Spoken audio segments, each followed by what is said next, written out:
né? Identificamos agora uma dúvida, as seguradoras, a gente não pode deixar de falar, né, porque continuo dizendo que o desmanche é o fim da cadeia, né? Fosse esse desmanche, que evidentemente o veículo não defende, mas o desmanche, ou quem vende a peça, por que não se vende só peça de desmanche? Sabe disso? Opa! É verdade, vende peça roubada em todo lugar.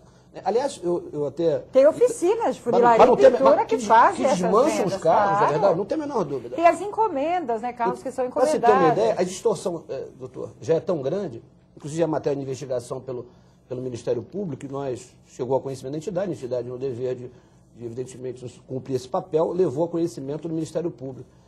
A lei do deputado, que é muito interessante, regulamenta essa situação e traz luz para esse setor, mas você sabe que as pessoas são, né, infelizmente, aquele que trabalha contrário ou buscando algum interesse já se aprimorou. A lei é interessante. Hoje já existe uma coisa chamada peças com banho de imersão.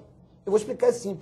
Existe quadrilhas organizadas, e algumas até bem estabelecidas de passagem, que essas peças são roubadas, vão para uma indústria, dá-se um banho de imersão na peça, tira toda a tinta, vai para uma outra indústria, pinta de pretos com a tinta da montadora e é vendida, e digo mais, pelas próprias concessionárias de marca. Já existe inquérito civil provando isso.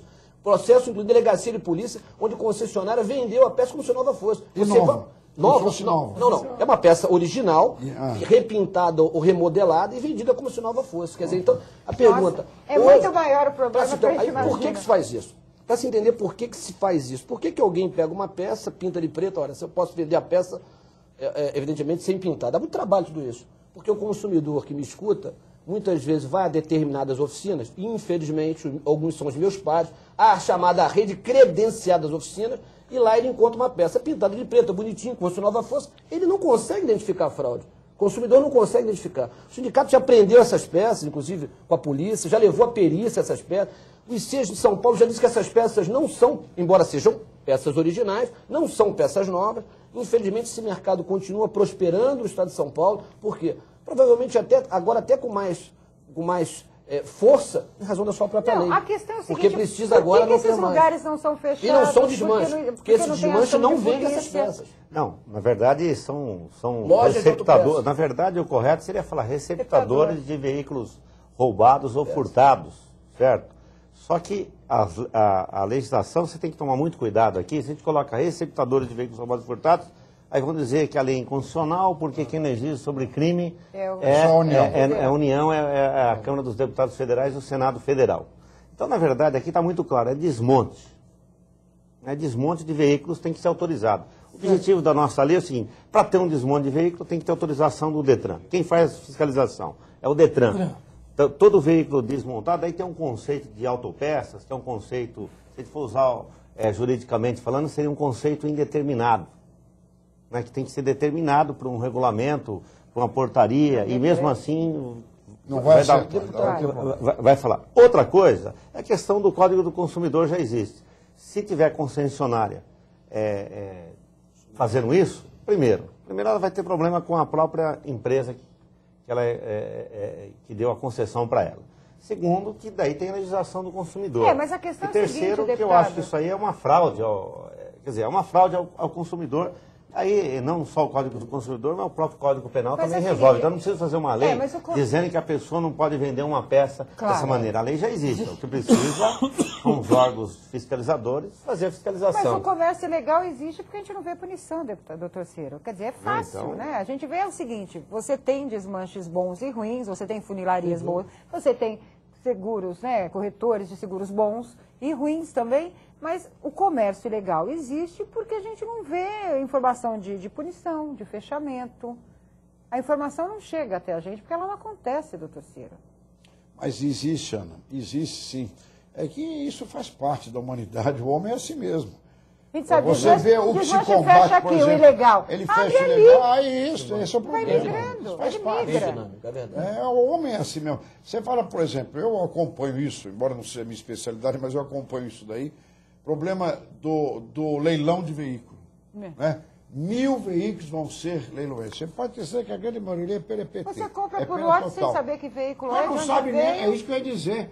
Lote número 1, tem 2 perda total lá, tem um que é perda parcial, que não é perda total, tem outro que não é perda coisa nenhuma, vai tudo num bolo só e todos eles vão sair com documento. Só o perda total que não, mas depois eles dão um jeito de transformar o perda total em perda parcial.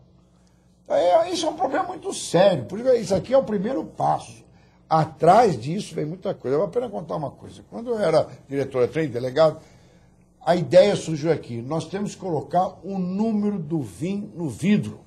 Vamos colocar lá, o número do vinho no vidro. Aí conseguimos que o CONTRAN fizesse isso em 1980 e alguma coisa. Colocamos no vidro, depois desistimos. Quer dizer, hoje continua saindo de fábrica, já sai de fábrica. Mas qual é o problema? Porque se você retirar todos os vidros do carro, você vai gastar mais ou menos uns 800, vai R$1.000, vai. Mas valia muito até. O bandido que eu comprava o veículo, tirava todos os vidros do carro, botava outro vidro, numerava de novo e estava tudo bem. Então nós achávamos que era tínhamos colocado a luz do negócio, que é com o vidro, ele vai ter trabalho, vai custar muito. Custa caro coisa nenhuma, com qualquer R$60 você muda os vidros hoje. Deputado, eu quero fazer uma pergunta que é importante, porque isso acontece numa velocidade muito grande em respeito às peças. Nós sabemos que são milhares de carros que sofrem acidentes no Brasil, no estado de São Paulo, principalmente, que hoje tem perto de 43% da frota, né? Nós estamos hoje com a frota, o estado de São Paulo tem 18 milhões para um total de 52. Então, 18 milhões para um total de 52 milhões. Até dados interessantes, as seguradoras sempre, quando lidam com esses números, falam, mas na verdade nós só temos 30 e pouco por cento da frota segurada, o restante não.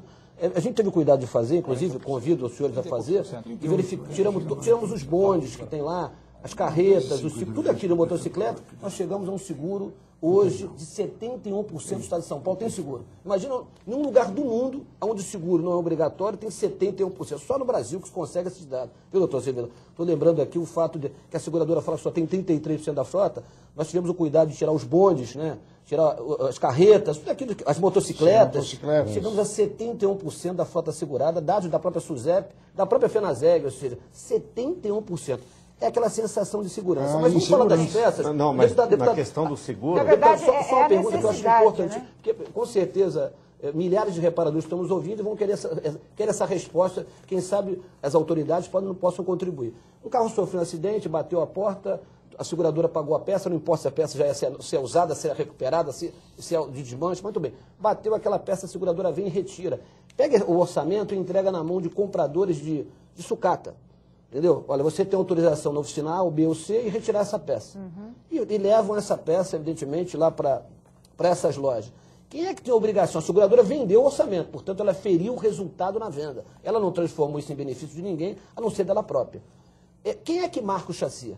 Sou eu, reparador, que apenas apliquei a peça nova e estou levando a sucata embora? É a seguradora que vai ter que aplicar esse chassi? É aquele que recebe a peça da seguradora que comprou, que vai aferir esse chassi? Essa é a primeira dúvida. Mais uma vez, regulamentação, decreto. Perfeito, eu sei, mas hoje se aplica a norma. E a gente, claro, quer contribuir naquilo que puder.